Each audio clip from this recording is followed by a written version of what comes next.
تو شاید وہ سمجھ پائیں کہ جو ہمارے دل میں کچھ درد ہے، کچھ غم ہے، کچھ اشکالات ہیں، وہ ہم کس جگہ سے ان تک پہنچانے کی کوشش کر رہے ہیں، اور شاید اس کے بعد وہ ان چیزوں پر نظر ثانی کریں جو رویہ انہوں نے اپنایا ہوا ہے، بالخصوص ہمارے استاد جناب جاوید احمد غامدی صاحب کے بارے میں، فکر فراہی کے منہاج کے بارے میں، ہماری جو مختلف آراء ہیں ان کے بارے میں۔ تو میں اس پس منظر میں نہ کوئی تنا تنی ہے، نہ کوئی الزام تراشی ہے، نہ کوئی شخصیات کو زیر بحث لا کر ان کو نیچا دکھانا ہے۔ مجھے لگتا ہے ہر آدمی دنیا میں کنٹریبیوٹ کر رہا ہے، مفتی طارق مسعود صاحب بھی اپنی جگہ پر بیٹھ کر، اللہ تعالیٰ نے کوئی صلاحیت ہوتی ہے تبھی آپ کو کسی نہ کسی سطح پر پذیرائی بھی ملتی ہے، اور میں دیوبندی روایت کے علماء کا، کابرین کا بہت احترام کرتا ہوں۔ میرے اپنے، چونکہ جس طرح میں نے بتایا ان کی کوکھ میں پیدا ہوا ہوں، تو بغیر کسی تان و تشنیع کے، بغیر کسی طنز و تعریض کے کچھ حقائق پر آج بات کروں گا، اور مجھے لگتا ہے کہ اب یہ وقت آ چکا ہے، کیونکہ اس روایت کا انحطاط ہم نہیں چاہتے۔ ہم یہ نہیں چاہتے کہ وہ روایت جو باقی ہمارے ہاں معاصر دینی افکار ہیں ان میں اعتدال کی جگہ پر کھڑی ہوئی، اور ان کے بزرگوں نے ان کو اعتدال کی جگہ پر رکھا ہے، وہ اب زیادہ اعتدال سے اگر ہٹ رہی ہے تو ہمیں لگتا ہے کہ اس کو واپس اس کی اصل منہاج پر لایا جائے۔ وہ فقہ و تدبر کا منہاج ہے، وہ غور و فکر کا منہاج ہے، وہ فرقہ واریت کا منہاج نہیں ہے۔ وہ جس پس منظر میں وجود پذیر ہوا ہے وہ امت کے اندر جو معروف انحرافات سے ان کے مقابلے کے لیے وجود پذیر ہوا ہے۔ تو ابھی بھی وقت ہے، ابھی بھی موقع ہے ہمارے پاس کہ ہم اس کو اس طرف نہ جانے دیں جہاں سے اس کی ابتدا نہیں ہوئی۔ اور مفتی صاحب کے بارے میں یہ عرض کروں گا کہ ان کو اللہ تعالیٰ نے صلاحیت دی ہے ابلاغ کی، بات چیت کی، لوگوں سے کنیکٹ کرنے کی، عوام میں شعور بیدار کرنے کی، اور وہ بہت احسن و خوبی کے ساتھ یہ کام انجام دے رہے ہیں۔ لیکن جس وقت انہیں کسی شخص کے افکار پر تنقید کرنے کا قرض محسوس ہو اپنے باروں پر، تو اس موقع پر ایک ذمہ داری ہے جس کو پھر پورا کرنا پڑتا ہے۔ کوئی فرق نہیں پڑتا اس سے، کچھ دن کا آدمی وقفہ لے لیتا ہے اپنے روزمرہ کی مصروفیات سے، دعوت و تبلیغ کا کام جاری رہتا ہے امت میں، اور انہوں نے اتنے سارے کام کیے تو یہ بھی جاری رہے گا، اور کچھ نہیں فرق پڑتا اگر کچھ دن کے لیے لوگ جو ہیں وہ بریانی بنانے کے ٹوٹکوں سے اور ایک سے زائد شادی کرنے کی فضائل سے محروم رہ جائیں گے۔ لیکن اگر تنقید کرنے کا شوق ہے تو پھر کمرہ بند کر کے اس صاحب علم کی کتابیں کھولیں، اس کو من البدایہ الی النہایہ پڑھیں۔ اگر اس میں کوئی تردد، کوئی سوال، کوئی اشکال، کوئی ابہام، کوئی تنقید محسوس ہوتی ہے تو ہم لوگ زندہ موجود ہیں، ہم سے رابطہ کریں، ہم سے پوچھیں، اور یہ پوچھیں کہ یہ جو رائے میں سمجھا ہوں کیا یہ رائے ایسے ہی ہے؟ کیا میں اس کو جا کر پبلک میں یوں بیان کروں لوگوں کے سامنے؟ اس لیے کہ جو میں کر رہا ہوں میں اس کا ذمہ دار ہوں۔ یعنی ہمیں تو اس سے کوئی فرق نہیں پڑتا کہ لوگ ہماری نسبت سے جھوٹ بولیں، تہمتیں گھڑیں، الزامات لگائیں اور افتراء کریں، لیکن آپ کی بھی تو آخرت ہے، آپ نے بھی تو خدا کو منہ دکھانا ہے، اور جن لوگوں کے سامنے آپ بیٹھے ہوئے ہیں وہ لوگ کہ ہماری آواز نہیں سنتے، ہمارا لٹریچر نہیں پڑھتے، تو وہ پلٹ کے آئیں گے، وہ جب ہماری بات ہم سے سنیں گے تو اس کا نتیجہ کیا نکلے گا؟ اس کا نتیجہ نکلے گا کہ وہ آپ سے متوحش ہوں گے، وہ آپ کے منہاج سے متوحش ہوں گے، وہ مسجد و منبر سے متوحش ہوں گے، اور پھر وہ آ کر یہ کہیں گے کہ یہ مولوی حضرات لوگوں کے غلط مواقف بیان کرتے ہیں، ان کے اپنے کوئی مسائل ہیں۔ تو نتیجہ تن جو کام کرنے کے لیے آپ میدان میں اتریں وہ مجروح ہوگا۔ تو میری بڑی دستبستہ، بڑی دردمندانہ، بالخصوص دیوبندی روایت کے علماء سے یہ درخواست ہے کہ اپنے آپ کو اس قبیل میں نہ ڈالیں جہاں سے آپ خود نکل کے آئے ہیں، جس کا مقابلہ کرنے کے لیے آپ کھڑے ہیں۔ اور اس دور میں دین کی تجدید، دین کو انحرافات سے دور رکھنا، دین کو خالص شکل میں پیش کرنے کی جو بیڑا ہے وہ جس صاحب علم نے اٹھایا ہے اس کے افکار کو سمجھیں، اور اگر اللہ نے توفیق نہیں دی کہ اپنے معاصرین کی چشمک میں آپ کسی شخص کو سننا نہیں چاہتے تو پھر خاموشی اختیار کریں، اس کا بھی اللہ اجر دے گا۔ اگر تنقید کے لیے زبان کھولنی ہے تو اس کے لیے لازم ہے، ناگزیر ہے، تنقید کرنا فرض اور واجبات میں سے نہیں ہے، لیکن تنقید کرنے کے لیے تیار ہو گئے ہیں تو پھر دوسرے کا موقف پڑھنا فرض اور واجبات میں سے۔ تو میں اس تمہید کے ساتھ، اگرچہ ذرا دراز نفسی ہو گئی، اس کے پیچھے بڑا درد دل ہے اور بڑا غم ہے ان علماء کا کہ جو اپنی پوزیشن خراب کرتے ہیں اس طرح کے افکار کہہ کے کہ فلاں نے تو سود جائز قرار دے دیا اور فلاں نے تو فلاں حرام چیز کو جائز، یعنی وہ یہ جانتے تک نہیں ہیں کہ جو اختلاف ہے وہ کس درجے میں ہے، اور یہ جو زبان ہے، یہ جو لب و لہجہ ہے، یہ جو انداز تخاطب ہے، یہ ذرا آپ غور کریں کہ یہ تو خود آپس میں مولویوں کے مناظرانہ پس منظر میں پیدا ہوا ہے۔ یعنی کون یہ نہیں جانتا کہ جب آپ ایک دوسرے زاویے سے کسی اطلاق کو دیکھتے ہیں تو نتیجہ مختلف نکلتا ہے، اس کو بیان بھی ایسے کریں۔ میں اس پر ابھی آؤں گا، ان تینوں چیزوں پر اپنی گزارشات پیش کروں گا، لیکن ایک چیز آپ کے نزدیک ثابت نہیں ہوتی۔ مثال کے طور پہ بڑا مشہور ہمارے ہاں فقہ کے اندر مسئلہ ہے، بھائی رضاعت کتنے گھونٹوں سے ثابت ہو جاتی ہے؟ آپس میں اختلاف ہے، ائمہ کا اختلاف ہے رضاعت کی، اور دسیوں بحثیں ہیں ان میں اختلاف ہوتا ہے۔ تو اب کوئی شخص یہ کہے آگے بڑھ کے کہ مثال کے طور پہ جی فلاں فقیہ کے نزدیک تو رضاعت ثابت نہیں ہوئی نا، اسی لیے رضائی رشتے ثابت نہیں ہوں گے، لیکن آپ آگے بڑھ کے کہیں کہ فلاں نے تو نعوذ باللہ بہن سے نکاح کو جائز قرار دے دیا، ماں سے نکاح کو جائز قرار دے دیا، یہ دیکھو اتنی بڑی حرمت، قرآن میں لکھا ہوا ہے کہ ہم نے ماں اور بہنوں کو حرام کیا ہے اور یہ ماں بہن سے نکاح جائز قرار دے رہا ہے۔ وہ یہ نہیں کہہ رہا، وہ یہ کہہ رہا ہے کہ رضاعت ثابت ہی نہیں ہوئی، جب رضاعت ثابت نہیں ہوئی تو حرمت قائم نہیں ہوئی، اور حرمت قائم نہیں ہوئی تو نکاح کا جواز وہاں آپ موجود ہے، لیکن آپ اس کی یہ بات اٹھائیں،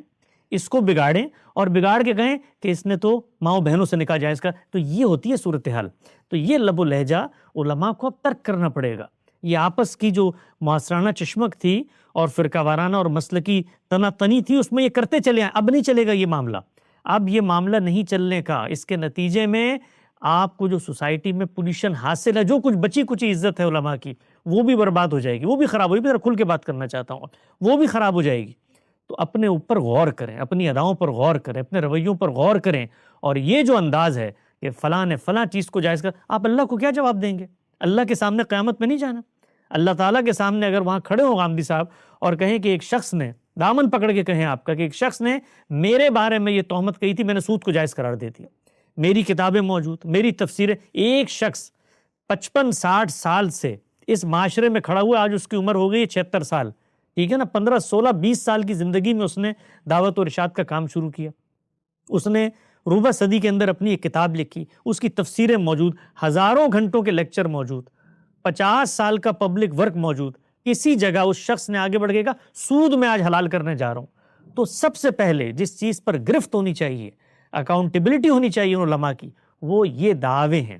وہ یہ غلط مواقف پیش کرنے ہیں، وہ یہ فتوے کی زبان ہے۔ اور یہ اصل میں کیا ہے کہ جب دلیل استدلال علم میں نہ ہوگی، وہ علم میں لانے کے لیے پڑھنا پڑے گا، پڑھنے کے لیے کچھ تھوڑا وقفہ لینا پڑے گا، اس کے لیے سنی سنائی باتیں، اڑتی پڑتی باتیں، کسی نے کوئی کلپ بھیج دیا، کسی نے چلتے پھرتے مقتدی نے کو کان میں بات ڈال دی، اس کی بنیاد پر بیٹھے اور جی جمعے کے ممبر پہ آج میں 3 غلطیاں غامدی صاحب کی بتانے کے لیے دنیا کے سامنے آ چکا ہوں۔ تو میرا یہ خیال ہے کہ اب وقت آ چکا ہے، کچھ تھوڑا صبر کا وقفہ لیں،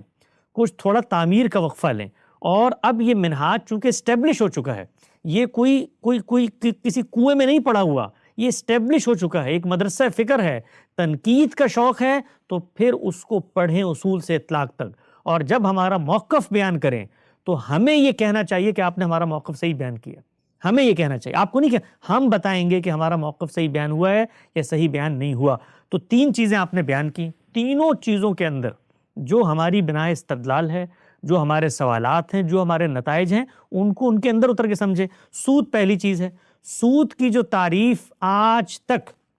علماء نے کی ہے وہ تعریف ہے کیا؟ کل قرض جر فہو ربا، ہر وہ قرض جس پر منفعت کا مطالبہ کیا جائے وہ ربا ہے، وہ سود ہے۔ پوری زندگی میں مدرسہ فراہی کے کسی ایک صاحب علم نے اس تعریف سے انکار کیا ہو، یعنی یہ کہا ہو کہ قرض میں منفعت کا مطالبہ یہ سود نہیں ہوتا؟ ہم نے کبھی زندگی میں اس چیز کو ایک طرف رکھ کر ہمیشہ اس کی پرچار کیا، اس کی ریزننگ بتائی کہ سود کیوں حرام ہے، سود کے اندر پرابلم کیا پائی جاتی ہے۔ جب آپ کسی سے قرض لیتے ہیں اور وہ قرض لینے کے بعد اپنی ضرورت پوری کر لیتے ہیں تو اب آپ نے اس کو ادا کرنا ہے، تو قرض دینا یہ نیکی اور تبرع اور خیر کا عمل تھا، آپ نے اس پورے معاملے کے اندر منفعت کو شامل کر دیا، یہ دوسرے پر ظلم ہے۔ قرآن مجید نے اصول بتایا ہے وَلَا تَأْكُلُوا أَمْوَالَكُمْ بَيْنَكُمْ بِالْبَاطِلِ، لوگوں کا مال باطل طریقے سے نہ کھاؤ، یہ اسی کی فرع ہے، اس کو قرآن مجید نے حرام قرار دے دیا ہے۔ یہ ایک مشتبہ معاملہ تھا، لوگ اس میں غلط فہمی پیدا کر سکتے تھے کہ بھائی کاروبار میں بھی تو ہم لیتے ہیں۔ خود قرآن مجید نے مشرکین مکہ کا قول نقل کیا ہے کہ بھائی تمہارے رب نے سود کو حرام کر دیا، بیع کو حلال کر دیا، ان میں فرق کیا ہے؟ انما البیع مثل الربا احل اللہ البیع وحرم الربا۔ تو اللہ تعالیٰ نے بتایا ہے کہ کیوں ہم نے اس کو حرام قرار دیا ہے، تو ہماری کتابوں میں کبھی توفیق ہو تو میزان کتاب کھول کے پڑھیں، اس میں ہی اکل الاموال بالباطل کی بحث پڑھیں، اس میں سود کی بحث پڑھیں، اس کے بارے میں سود کی ممانعت پر اور سود لینے والوں کی شناخت پر جو کچھ رسول اللہ نے فرمایا ہے وہ حدیثیں پڑھیں، کبھی موقع ملے تو البیان کھول کے پڑھیں، تفسیر پڑھیں، کبھی موقع ملے تو مقامات کھول کے پڑھیں، اس میں سود کی حرمت کے اوپر پورے مضامین، کبھی موقع ملے تو 23 اعتراضات سیریز میں گھنٹوں پر مشتمل سود کے اوپر سیریز سنیں، تو پتہ چل جائے گا کہ ہم نے کسی حرام کو حلال نہیں کیا۔ حرمت اور حلت کو حلال اور حرام کے فتوے یہ مولویوں کے کام ہوتے ہیں، جو صبح شام چیزوں کو حرام کرتے ہیں اور پھر خود سے حلال کرتے ہیں۔ تصویر پہلے حرام کی پھر خود سے حلال کی، موسیقی پہلے حرام کی پھر خود سے حلال کی، جمہوریت پہلے حرام کی پھر خود سے حلال کی۔ ہر چیز جب موقع ملتا ہے، یہ حرمت اور حلت یہ ہمارے منہاج اور ڈسکورس میں اصولوں سے ہوتا ہے، ادھر ادھر سے سن کے چیزیں اس طریقے سے نہیں ہوتا۔ تو ہم نے سود کی حرمت پر ایک انچ کبھی کوئی کمپرومائز نہیں کیا۔ سود حرام ہے اللہ کے دین میں۔ اب اگلی بحث کیا ہے؟ اگلی بحث ہے اطلاق کی، کہ بینک جو معاملہ کرتا ہے کیا وہ سود ہے، یا کوئی جدید صورت ہوتی ہے اس کے اندر آپ کوئی معاملہ کر رہے ہیں، کوئی عقد کر رہے ہیں، کوئی ٹرانزیکشن کا معاملہ ہو رہا ہے آپ کے ساتھ، تو اس پر اطلاق کرنا ہے سود کا، تو وہاں پر ہزار اختلافات ہوں گے، آپ سے بھی ہوں گے۔ خود اس منہاج کے، دیوبندی منہاج کے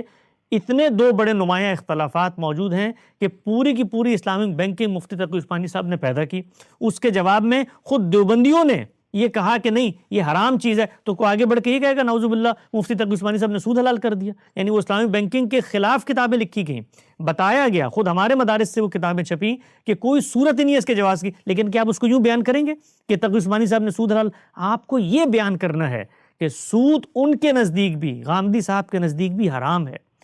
بالکل حرام ہے، لیکن یہ جدید شکلیں ہیں، ان کے اندر کیا اطلاقات میں فتویٰ ہونا چاہیے ہے، ان کی یہ ریزننگ ہے۔ ریزننگ معلوم ہے کہ کیا ہے؟ کبھی اس کو پڑھنے کی توفیق ہوئی، زحمت ہوئی، خود اس ریزننگ پہ جو آپ کے اشکالات ہیں ان کے جوابات پڑھے، سمجھا کہ جب غامدی صاحب یہ کہتے ہیں کہ پرنسپل سیکیورڈ فائنینسنگ جائز ہے، جب وہ یہ کہتے ہیں کہ تخمینی منافع لیا جا سکتا ہے، جب وہ یہ کہتے ہیں کہ آپ کسی کاروبار کے اندر جب پیسہ لگاتے ہیں تو یہ فائنینسنگ کا عمل ہے، یہ لین دین اور سود کا معاملہ اس طرح کا ہے ہی نہیں، جب بینکوں کی تاریخ بتاتے ہیں کہ کیسے بتدریج وہ مہاجنی سود سے فائنینسنگ کی طرف بڑھے ہیں، تو یہ سب باتیں بتائی جاتی ہیں، ان پر جو اشکال کیے جاتے ہیں، الخراج بالزمان کی حدیث پیش کی جاتی ہے، اور یہ کہا جاتا ہے کہ نہیں آپ نفع نقصان دونوں میں شریک ہوں گے، پرنسپل سیکیورڈ فائنینسنگ، کبھی اس پر موقف پڑا ہے کہ اس الخراج بالزمان کے بارے میں ہم کیا کہتے ہیں؟ خود روایت کا پس منظر ہم نے کیسے واضح کیا ہے، بتایا ہے کہ روایت یہ کہہ رہی ہے کہ جو ذمہ داری لے گا اس کو منفعت کا حق ہے، تو مضاربت کے اندر آپ صرف نفع میں شریک ہو، نقصان میں شریک نہ ہو، آپ مال دینے کی ذمہ داری لے رہے ہوتے ہیں اور دوسرا کاروبار کرنے کی، تو یہ ساری چیزوں کے اوپر ہمارے مواقف موجود ہیں، ان کو سمجھیں۔ جب سمجھیں گے تو پھر معلوم ہوگا کہ یہ معاملہ یہ تقریر اور فتوے کا نہیں ہے کہ آپ کھڑے ہو کر کہیں جی فلاں نے سود کو حلال کر دیا، فلاں نے سود کو حرام کر دیا، پھر آپ کو سمجھ میں آئے گی بات کہ یہ ہم کیا، اور خود پھر جب آپ سے سوال ہوگا، میں نے خود دیکھا قسطوں کے کاروبار کے حوالے سے آپ سے سوال ہوا، تو اس کے جواب میں آپ نے کیا کہا کہ آپ اس موقع پر اگر طے کر لیں کہ اس کی قیمت اتنی ہوگی اور باقی قسطوں، اب آگے بڑھ کے کوئی کہے سبحان اللہ بھائی آپ نے تو سود کو جائز قرار دے دیا، تو یہ سمجھنے کی بات ہے، اس مائنڈ سیٹ سے نکلیں، اس کا کوئی فائدہ نہیں ہے، اس کا صرف اور صرف نقصان ہے۔ تو سود حرام ہے، ممنوعات میں سے ہے، دین نے حد لگا دی ہے اس کے اوپر، لیکن کیا چیز سود ہے، کیا چیز سود نہیں ہے؟ یعنی آپ نے کہا سود حرام ہے، تو اب میں مثال کے طور پہ کسی کو سلام کہوں، آپ کہیں یہ بھی سود دے رہا ہے، بھائی اطلاق کرنا پڑے گا نا، بتانا پڑے گا کہ اس کے اندر سود پایا جاتا ہے، سود نہیں پایا جاتا، سود قرض کے معاملے میں ہوتا ہے، کاروبار میں سود نہیں ہوتا، نفع نقصان میں شریک ہونے کو سود نہیں کہتے، اس طرح انشورنس سود نہیں ہوتی، ہر چیز جس کو آپ نے سود، اب یہ مثال کے طور پہ انشورنس آج سے پہلے حرام تھی، تو اب یہ اسلامک بینکنگ والوں نے تکافل، تو آپ آگے بڑھ کے کہیں گے انہوں نے سود کو جائز قرار دے دیا، بھائی انہوں نے اطلاقات کو تبدیل کیا، جو اشکالات تھے ان کو رفع کیا، تو چیزوں کو اس طریقے سے بیان کرنا سیکھیں، مشکل ہے، یہ ٹریننگ علماء کی نہیں ہوئی، مجھے پوری طریقے سے اندازہ ہے، میں خود اسی قبیل سے نکلا ہوا ہوں، وہاں فتوے کی زبان ہے، وہاں لوگوں کو منافرت سے، ملت سے اخراج کرنے کی زبان ہے، وہاں اپنے آپ کو ناجی فرقہ ثابت کرنے کی زبان ہے، استدلال کی زبان، ریزننگ کی زبان، آرگومنٹ کی زبان ہمارے علماء نے سرے سے سیکھی نہیں ہے، اور اب نہیں سیکھی، تو جو کچھ اس کا نتیجہ نکلے گا، کچھ سبق سیکھیں یورپ سے، کہ جب وہاں کے مذہبی طبقات اس درجے تک پہنچے کہ وہ لوگوں کی آراء کو اس طرح ڈسٹارٹ کر کے، بگاڑ کے پیش کرتے تھے، تو پھر جب رد عمل اٹھتا ہے تو پھر وہ لوگ اس جگہ پر جاتے ہیں کہ جہاں مذہب کا نام لینا جرم بن جاتا ہے. تو اپنی مذہبی شناخت کی حفاظت کریں، اپنے اس مذہبی تقدس کی جو حساسیت ہے اس کو پہچانیں، اور اپنے اوپر خدا خوفی کو طاری کریں کہ کسی شخص کا غلط موقف بیان کریں گے تو قیامت کے دن، دنیا کی تو چکا چوند ہے 4-5 دنوں کی بھائی، یہ یوٹیوب چینل ہیں، یہ سب ویوز سب یہی رہ جائیں گے. قیامت میں جانے کے نہیں جانا، وہاں پر جا کے آپ لوگوں کو بتائیں گے کہ میں لوگوں کے بارے میں یہ غلط موقف بیان کرتا تھا. تو اس کے اوپر ازراہ کرم غور کریں. دوسرا کیا نقطہ نظر ہے؟ دوسرا نقطہ نظر بیان کیا رجم کے حوالے سے. کبھی توفیق ہوئی، کبھی زندگی میں موقع ملا کہ کسی صاحب علم نے اپنی زندگی کی علمی سفر کا آغاز ان بحثوں سے کیا ہے. 1970-1980 میں لکھی ہوئی یہ بحثیں ہیں، ان کی کتاب برہان میں موجود ہیں. پورا مسئلہ سمجھایا ہے. اس مسئلے میں جو مخمصہ ہے جس میں امت پھنسی ہوئی ہے، اس کی تصویر کبھی لوگوں کے سامنے رکھی جائے تو لوگ سر پکڑ کے بیٹھ جائیں کہ یہ جس دین کی دعوت قیامت تک لوگوں کے لیے دیتے ہیں اس دین کے تار و پود بکھیر دیے انہوں نے. یعنی یہ لوگ یہ کہتے ہیں کہ قرآن مجید کی آیات ہیں ایسی کہ جو قرآن مجید کے اندر نہیں ہیں. بھائی نہیں ہے قرآن مجید کے اندر تو یہ سانحہ ہے، یہ المیہ ہے کہ آپ خود سے قرآن بنا کر پیش کر رہے ہیں. آپ کائنات کے پروردگار جس نے خود کہا کہ میں اس لیے نازل کرتا ہوں کتاب لیحکم بین الناس فی مختلف فی، میں میزان، میں فرقان، میں حکم، میں مہیمن، میں حرف آخر، میں قول فیصل، میں ہوں جس کی بساط پر کسوٹی پر چیزوں کو تم نے رکھنا ہے. اس کے بارے میں یہ کہتے ہیں کہ اس کے اندر رجم کی ایک آیت تھی، وہ آیت منسوخ ہو گئی. وہ قرآن مجید کہہ رہا ہے کہ جب ہم کوئی چیز منسوخ کرتے ہیں اس سے بہتر اس قرآن میں لے کے آتے ہیں. یہ کہاں سے معلوم ہوا کہ تلاوت منسوخ ہو گئی، حکم یہ اللہ تعالیٰ نے بتایا کہیں قرآن مجید میں؟ وہ اللہ تعالیٰ کہتے ہیں نذیر للعالمین ہے، یہ قیامت تک کے لیے بینات ہیں، اس میں ہم نے ہر چیز کا فیصلہ کر دیا ہے. اور اس کے بارے میں نعوذ باللہ من ذالک پوری امت کا مخمصہ کہ وہ قرآن مجید کی ایسی آیات خود سے پیدا کر کر یہ کہتی ہے کہ وہ آیتیں جو ہیں وہ قرآن میں منسوخ ہو گئیں اور اس کا حکم باقی ہے. یہ مخمصہ تھا. پرابلم پیدا کیسے ہوا؟ قرآن مجید 2 اور 2 4 کی طرح واضح ہے کہ جب کوئی مرد عورت زنا کا یہ کار بد انجام دیں گے تو ان کی سزا 100 کوڑے ہے. یہ قرآن میں واضح ہے، کوئی شبہ نہیں، نہ زبان کے لحاظ سے نہ بیان کے لحاظ سے. اتنی اور قرآن مجید کوئی بچوں کا کھیل نہیں ہے، کوئی متفرق اقوال زدی کا مجموعہ نہیں ہے. بھائی وہ پروردگار عالم کا کلام ہے، اس کو نہیں پتا تھا کہ ان لوگوں کو نہیں پتا چلے گا کہ یہ میں شادی شدہ کی بات کر رہا ہوں، غیر شادی شدہ کی بات کر رہا ہوں. اس نے محکمات اتارے ہیں، اس کو ام الکتاب قرار دیا ہے. اس نے یہ بتایا ہے کہ قرآن مجید میں زنا کی سزا 100 کوڑے ہے. اب آپ کو تردد پیدا ہوا، کہیں سے اڑتی چلتی روایات مل گئیں جن سے یہ شبہ پیدا ہوا کہ رسول اللہ صلی اللہ علیہ وسلم نے کسی موقع پر شادی شدہ کا سوال کر کے رجم بھی کیا. تو اب سوچنا چاہیے، عقل کو دستک دینی چاہیے کہ قرآن کا یہ حکم ہے تو بظاہر کوئی مختلف صورت سمجھ میں آ رہی ہے تو آؤ اس پر غور کرتے ہیں،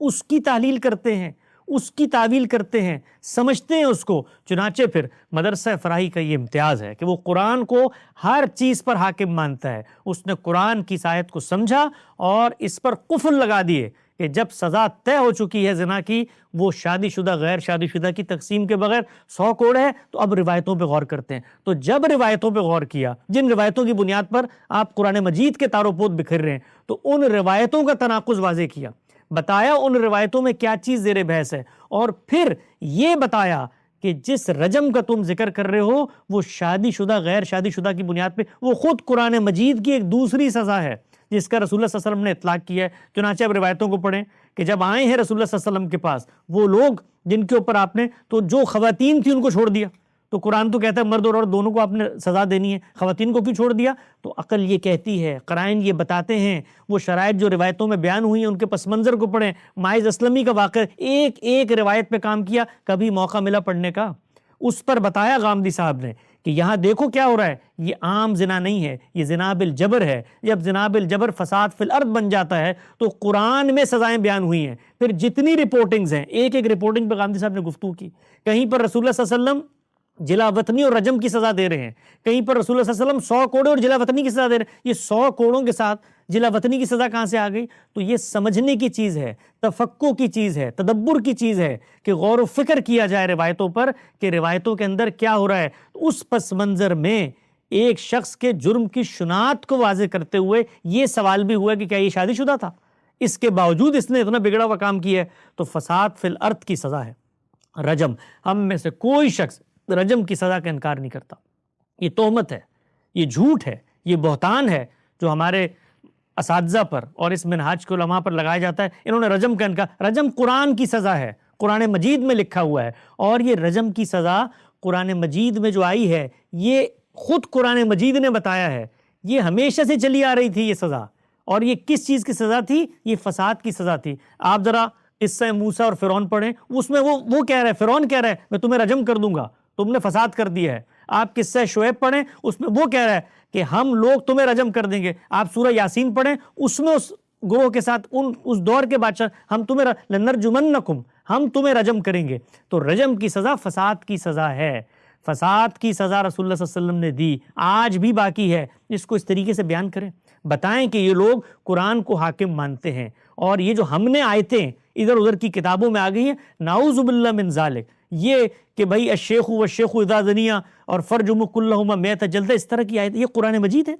اور یہ دنیا کو آپ پیغام دے رہے ہیں کہ ہمارا قرآن جو ہے اس کی یہ آیتیں بکری کھا گئی تھی، اور یہ آیتیں بخاری میں لکھی ہوئی، اور یہ کتاب، یعنی اس کتاب کو اگر اس جگہ پر لے کر آنا ہے تو اس باقی کتاب پر ہم کیسے اعتماد کریں کہ ایک آیت وہاں سے منسوخ کر دی، ایک وہاں سے آپ نے مثال کے طور پر جو وراثت کے احکام ہے اس میں اخ من الام کی چیزیں شامل کر دی، یہ دین کے ساتھ کر رہے ہیں. تو اس کے جواب میں کوئی آگے بڑھ کے کہے کہ یہ لوگ قرآن مجید، میں آپ کو ایک چیز عرض کرنا چاہتا ہوں، قرآن مجید کے بارے میں خود قرآن مجید نے بتایا ہے کہ اہل کتاب کرتے کیا تھے، وہ اس کے کلمات، اس کے مفاہیم میں تعریف کرتے تھے.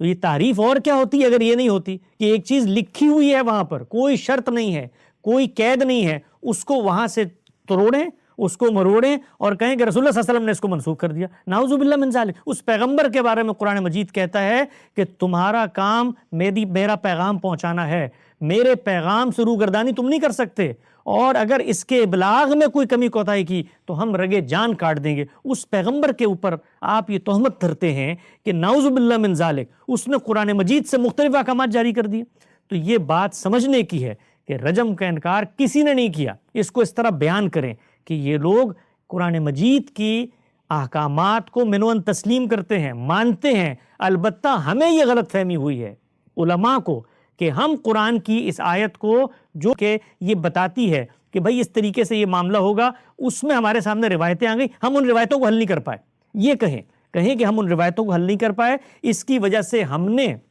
یہ چیز نکالی ہے کہ قرآن مجید کی آیات کے بارے میں خود ساختہ نظریہ، یہ اس سے بڑا افتراء روئے زمین پر نہیں ہو سکتا کہ ہم قرآن کے بارے میں یہ کہیں کہ اس کی بعض آیات جو ہیں وہ منسوخ ہو گئی تھیں، ان کا حکم باقی ہے. یہ اتنا بڑا دعویٰ ہے. یہ آپ کہہ رہے ہیں، آپ یہ کہہ رہے ہیں کہ اللہ تعالیٰ نے اپنا کلام، یہ آپ کو اللہ نے بتایا کان میں آ کر، کیسے معلوم ہوا؟ تو یہ ہے اصل انحراف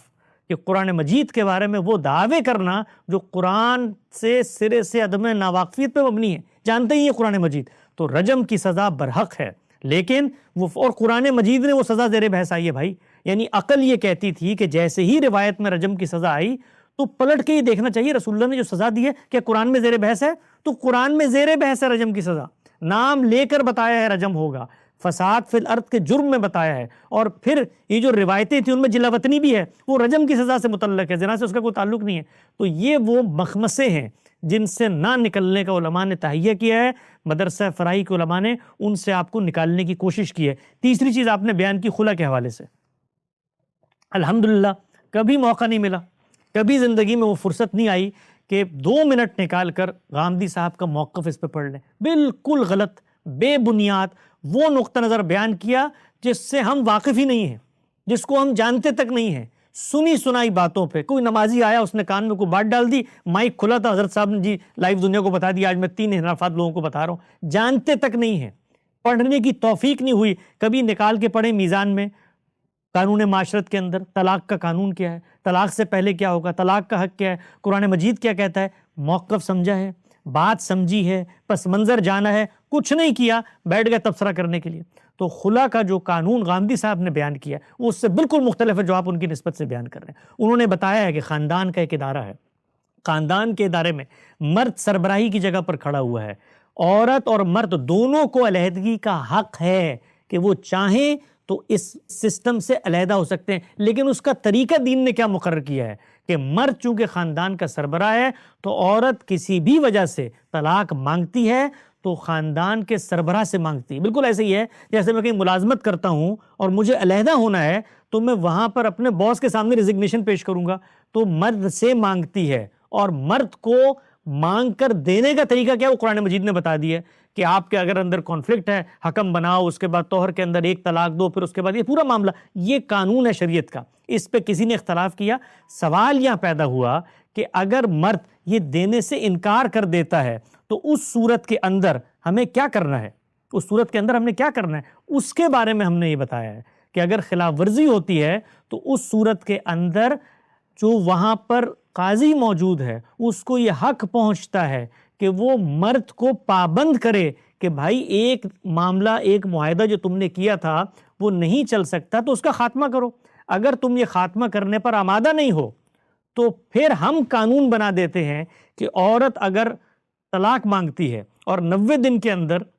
وہ شخص اس کو طلاق نہیں دیتا تو پھر یہ نکاح آپ سے آپ فسخ ہو جائے گا. یہ کیا نعوذ باللہ من ذالک, طلاق کا حق عدالت کو دینا ہے؟ کیا فسخ نکاح فقہ کے اندر زیر بحث نہیں ہے؟ کیا یہ نہیں کہا جاتا کہ جس وقت مثال کے طور پہ کسی عورت کا شوہر گم ہو گیا ہے تو کیسے فسخ نکاح ہوتا ہے؟ عدالت کرتی ہے. تو غامدی صاحب نے وہاں تجاویز بتائی ہیں, یہ بتایا ہے کہ اگر آپ نکاح نامے کے اندر اس چیز کو شامل کر رہے ہیں تو قرآن مجید اس چیز پر خاموش تھا کہ اگر اس قانون پر عمل درآمد نہ ہو اور ایک فریق طلاق ہونا تو ہی چاہیے تھا, آپ نے طلاق مانگی دوسرے فریق نے نہیں دے رہا تو اس موقع پر قانون سازی کرنے کا حق ہے, اور اس میں بھی عدالت شوہر کو پابند کرے گی کہ وہ طلاق مانگ رہی تو تم طلاق دو, نہیں دیتا تو اب فسخ نکاح کا حق ہے کہ نہیں ہے؟ تو جو علماء قاضیوں کے لیے فسخ نکاح مانتے ہیں 10 چیزوں میں مانتے ہیں, فقہ کی کتابیں کھولیں, کیا وہ نہیں مانتے کہ قاضی ان معاملات میں نکاح فسخ کر سکتا ہے؟ تو اس کو یوں بیان کرنا چاہیے کہ انہوں نے شریعت کا حق شوہر سے لے کے عدالت کو دے دیا. تو نعوذ باللہ من ذالک. تو میں صرف یہ درخواست کرتا ہوں کہ اب موقع آ چکا ہے, آپ لوگ اپنے قائم شدہ تصورات, اپنے تعصبات, اپنے ان ضروریات سے باہر نکل کر خالص قرآن و سنت کی بنیاد پر دین کی تعلیمات کو سمجھیں. اور اگر کسی کا موقف بیان کرنا ہے تو یہ بڑی بھاری ذمہ داری ہے. میرے بزرگ, میرے اساتذہ کو میں کہتا ہوں, یہ اتنی بھاری ذمہ داری ہے کہ غلط موقف بیان کریں اپنا, قیامت میں بچ جائیں گے, لیکن کسی دوسرے کی نسبت سے بیان کرتے تو اس کی حق تلفی ہے, یہ اس کی آبرو پہ حملہ ہے, یہ اس کے بارے میں تہمت کسنا ہے, اس کو بیان کرنا چاہیے. میرا یہ موقف ہے. تو بہت دستبستہ گزارش ہے, درخواست ہے مفتی طارق مسعود صاحب سے, کبھی میں نے نام نہیں لیا لیکن ان سے چونکہ ایک رشتہ ہے, ایک تعلق ہے, ایک احترام کا, ان کو میں بتانا چاہتا ہوں کہ اپنی اس روش کو خدا را ترک کریں, اور اگر علمی معاملات میں تنقید کرنی ہے تو علمی لب و لہجہ اور علمی رسوخ حاصل کریں ان چیزوں کے بارے میں جن کا موقف آپ دوسروں کی نسبت سے بیان کر رہے ہیں.